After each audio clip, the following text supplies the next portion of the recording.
అందరికీ నమస్కారం అండి. ఐ5 న్యూస్ కూడా స్వాగతం సుస్వాగతం.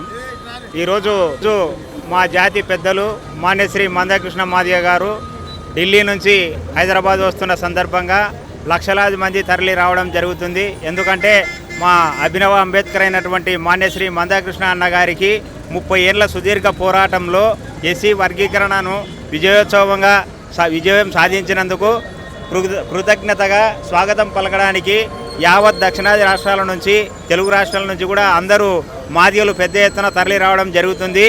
ఎందుకంటే ఇది బీసీలలో ఏ విధంగా అయితే వర్గీకరణ ఏబిసిడీలు ఉన్నాయో అదేవిధంగా ఎస్సీలలో ఉన్నటువంటి 59 కులాలను ఏబిసిడి వర్గాలుగా విభజించి ప్రతి ఒక్క కులానికి విద్యారంగంలో అయితేనేమి, ఉద్యోగ రంగంలో అయితేనేమి, రాజకీయ రంగంలో అయితేనేమి, ఆర్థిక సంక్షేమ రంగంలో అయితేనేమి జనాభా ప్రాతిపాదికన ప్రతి ఒక్క కులం కూడా అభివృద్ధి చెందాలనే కాన్సెప్ట్ తోటిగా గత 30 సంవత్సరాలుగా ఈ ఎంఆర్పిఎస్ ఉద్యమం తోటిగా పోరాటాలు చేయడం జరుగుతుంది.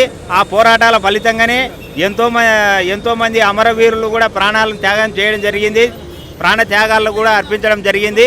అందులో భాగంగా మొన్న ఆగస్టు 1వ తారీఖున మా గౌరవ విస్తృత ధర్మాసనం సుప్రీంకోర్టు 7 మంది ధర్మాసనం కలిసి ఎస్సీ వర్గీకరణ న్యాయబద్ధమైనదే, ఎస్సీలలో ఉండేటటువంటి 59 కులాలకు జనాభా ప్రాతిపాదికన ఎవరి రాష్ట్రంలో వాళ్ళే వాటాలుగా విభజించుకునే అధికారం రాష్ట్రాలకు ఉందని విస్తృత ధర్మాసనం తెలియజేసింది. కాబట్టి మా మాదిగల తరపున విస్తృత ధర్మాసనమైనటువంటి సుప్రీంకోర్టుకు కూడా ప్రత్యేకంగా ధన్యవాదాలు తెలియజేస్తున్నాం మేము.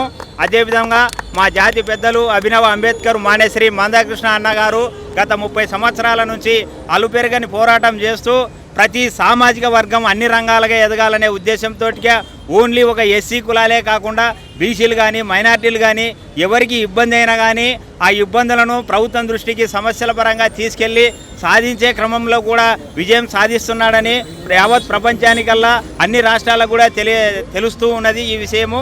కాబట్టి మందకృష్ణ అన్నగారికి మా గౌరవ ప్రధానమంత్రి దేశ నాయకుడైనటువంటి నరేంద్ర మోడీ అన్నగారు కూడా వర్గీకరణ విషయంలో గత ఎలక్షన్లకు ముందు ఒక హామీని ఇవ్వడం జరిగింది. ఇదే పరేడ్ గ్రౌండ్లో ఆ రోజు దాదాపు 25 నుంచి 30 లక్షల మంది మాదిగలు హాజరయ్యి గౌరవ నరేంద్ర మోడీ గారికి వర్గీకరణ చేయాలని విన్నవించుకుంటే అందులో భాగంగానే ఎలక్షన్ల హామీలో భాగంగా గౌరవ ప్రధానమంత్రి గారు 100 రోజుల కార్యాచరణలో భాగంగా ఆగస్టు 1వ తారీఖున విస్తృత ధర్మాసనం చేత మాకు వర్గీకరణ చేసే భాగ్యాన్ని కల్పించినందుకు యావత్ భారతదేశంలో ఉన్నటువంటి మా మాదిగలందరూ ప్రధానమంత్రి నరేంద్ర మోడీ గారికి రుణపడి ఉంటామని కూడా మేము హృదయపూర్వకంగా తెలియజేసుకుంటున్నాం. అంతేకాకుండా ఏబిసిడి వర్గీకరణ చేయడం వల్ల ఎస్సీలలో ఉండేటటువంటి మాలలైతేనేమి, రెల్లి కులస్తులైతేనేమి, ఆది ఆంధ్ర మాల, ఆది ఆంధ్ర మాదిగ అయితేనేమి ఈడ ఉన్నటువంటి 4 వర్గాలుగా విభజించితే ఏ కులానికి వచ్చేసి రెల్లి కులం వస్తుంది, అందులో 12 కులాలు ఉంటాయి, బిలో 18 కులాలు ఉంటాయి, మాదిగ కులం వస్తుంది, సిలో 25 కులాలు ఉంటాయి, మాల కులం వస్తుంది, అదేవిధంగా డిలో ఆది ఆంధ్ర మాల కానీ ఆది ఆంధ్ర మాదిగ కానీ ఉంటుంది. ఈ విధంగా జనాభా ప్రాతిపాదికన దామాషా ప్రకారం ఎవరి వాటా వాళ్లకు భారత రాజ్యాంగం ఇచ్చినటువంటి 15% రిజర్వేషన్ను, అంబేద్కర్ ఇచ్చినటువంటి ఫలితాలు అన్ని కులాలకు సమాజంలో అందరూ అన్ని విధాలుగా విద్యారంగం, ఉద్యోగ రంగం, రాజకీయం, సంక్షేమంలో ఎదగాలంటే ఈ ఏబిసిడి వర్గీకరణే చాలా అవసరమని గతంలో లాల్ బహదూర్ శాస్త్రి ప్రధానమంత్రిగా ఉన్నప్పుడు ప్రభుత్వం ఒక లోకూర్ కమిషన్ ఏర్పాటు చేయడం జరిగింది 1969లో. అది కూడా మాదిగలు ఉపకులాలు వెనుకబడినాయని తెలియజేయడం జరిగింది.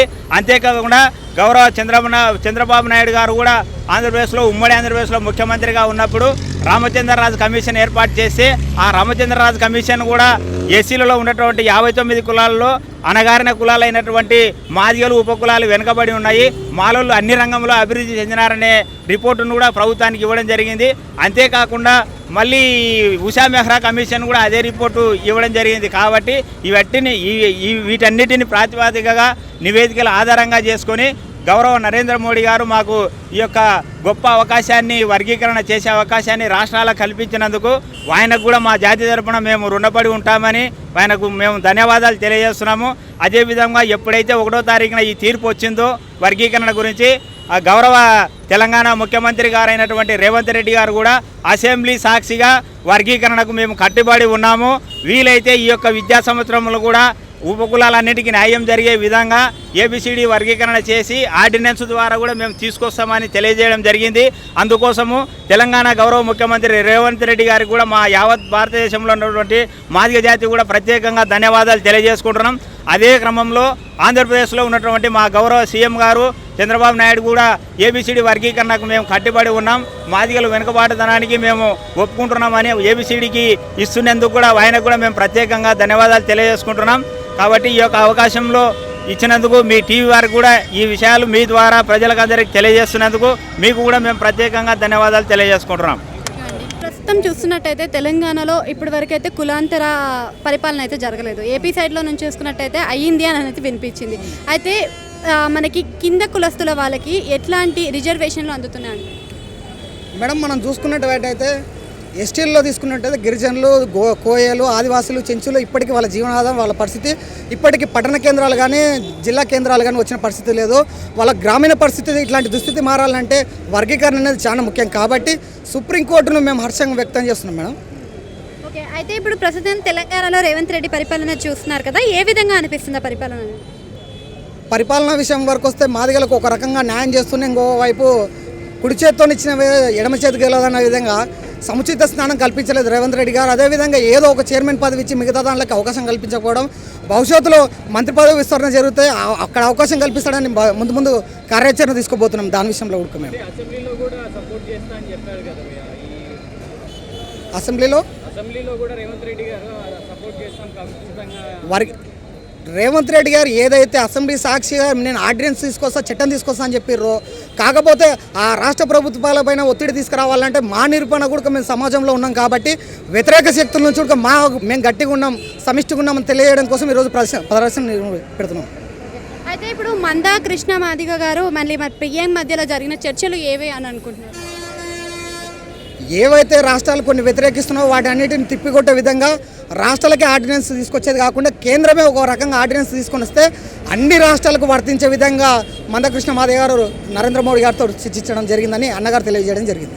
థ్యాంక్ యూ అండి. తెలంగాణలో ప్రస్తుతం రేవంత్ రెడ్డి గారి హయాం నడుస్తుంది. అయితే రిజర్వేషన్స్ తక్కువ జాతి వారికి అంటే మనకి చూసుకున్నట్టయితే వర్గీకరణ కూడా జరిగింది కదా, వారికి ఎటువంటి రిజర్వేషన్స్ అందుతున్నాయి, సక్రమంగా అందుతున్నాయా? అయితే గతంలో గౌరవనీయులు మందకృష్ణ మాదిగ గారు 30 ఏళ్ళ నుండి సుదీర్ఘంగా 30 ఏళ్ళ నుండి పోరాటం చేస్తే ఆ 30 ఏళ్ళు అతి కింద జాతి వారికి కూడా అందాలని చెప్పారని గౌరవశ్రీ మందకృష్ణ మాదిగ గారు 30 ఏళ్ళ నుంచి వెళ్ళి పోరాటం చేస్తుండు. అదేవిధంగా అంబేద్కర్ గారు రిజర్వేషన్ల గురించి 30 ఏళ్ళు పోరాడి రిజర్వేషన్లు సాధించిండు. అదే మందకృష్ణ మాదిగ గారు 30 ఏళ్ళు పోరాటం చేసి ప్రతి ఒక్క బడుగు బలిగిన వర్గాలకు ప్రతి ఒక్కరికి అందాలని చెప్పేసి తన పోరాటం ఈరోజు వృధా పోలేదు. తన పోరాటం 30 ఏళ్ళ నుంచి వెళ్ళి గడిస్తే ఈరోజు ఢిల్లీ నుంచి వెళ్ళి హైదరాబాద్కు విజయంతో తిరిగి వస్తుండు. మేము సిద్దిపేట నుంచి వచ్చాము. వారికి ఘనంగా స్వాగతం పలకడానికి. పిఎం మరియు మరి మందా కృష్ణ గారి మధ్యలో జరిగిన చర్చలు ఏవై ఉంటాయి? ఏ విషయం అంటారు మేడం? ప్రస్తుతం చర్చలు జరుగుతున్నాయి కదా, దానికి ఏ గురించి చర్చలు అని చెప్పారంటే కొందరు స్వార్థపరులు ఏమంటారని చెప్పారంటే వర్గీకరణను వ్యతిరేకించి వర్గీకరణ వద్దు, మేము కలిసి ఉంటామని చెప్పని అంటారు. కానీ అది ఎంతవరకు అది కరెక్ట్ కాదు. అది వర్గీకరణ జరుగుతానే ప్రతి ఒక్క 57 ఉపకులాలకు అది జనమ దమాష ప్రకారం ప్రతి ఒక్కరికి న్యాయం జరుగుతుందని చెప్పని సందర్భంగా మేము తెలియజేస్తున్నాం. అయితే వర్గీకరణ సిస్టమ్ ప్రకారం చూసుకున్నట్టయితే అన్ని కులస్తులకు అన్ని అందుతాయి అంటారా సరిగ్గా? గౌరవశ్రీ మందకృష్ణ మాదిగ గారి ఆధ్వర్యంలో ఇలాంటి ఏం పడద్దు. ప్రతి ఒక్కరికి కృష్ణ మాదిగ ఆధ్వర్యంలో ప్రతి ఒక్కరికి కింది స్థాయి అట్టడుగు వర్గాలకు కూడా తప్పకుండా అందుతాయి. అందరినీ ఎడల గౌరవశ్రీ మందకృష్ణ మాదిగ గారే మళ్ళీ రిటర్న్గా పోరాటం చేయడానికి సిద్ధంగా ఉంటాడు. Thank you. ఓకే.